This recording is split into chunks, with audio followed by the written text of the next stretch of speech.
Guys ഞങ്ങൾ milk made ഇടുകയാണ്. Milk made 1.5 milk made നല്ല ടേസ്റ്റ് ഉണ്ട്. മധുരത്തിൻ്റെ മിൽക്ക് മെയ്ഡ് ഇടണം അതിലേക്ക്. അപ്പോൾ മിൽക്ക് മെയ്ഡെല്ലാം ഇട്ടിട്ട് സെറ്റായി ഇടാം. എന്തായാലും ഷുഗറാണ് ഇടാൻ പോകുന്നത്. 1 കപ്പ് ഷുഗർ ഇടണം. അപ്പോൾ ഗൈസ് ഞങ്ങൾ ഇന്ന് 1 മൂട് പിനോയിൽ ഇടാൻ പോവുകയാണ്.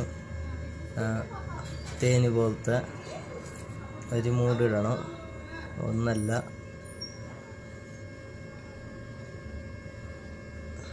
1.25 ഇടണം.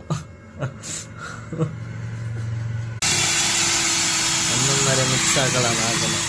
പാറ പൊട്ടിക്ക് നമുക്ക് പൊട്ടിക്കണം. മിക്സായിട്ടുണ്ട്. അപ്പോൾ നമ്മൾ സാധനം റെഡി ആയിക്കൊണ്ട് വന്നു കഴിച്ചു കൊണ്ടിരുന്നു. ചെക്കൻ്റെ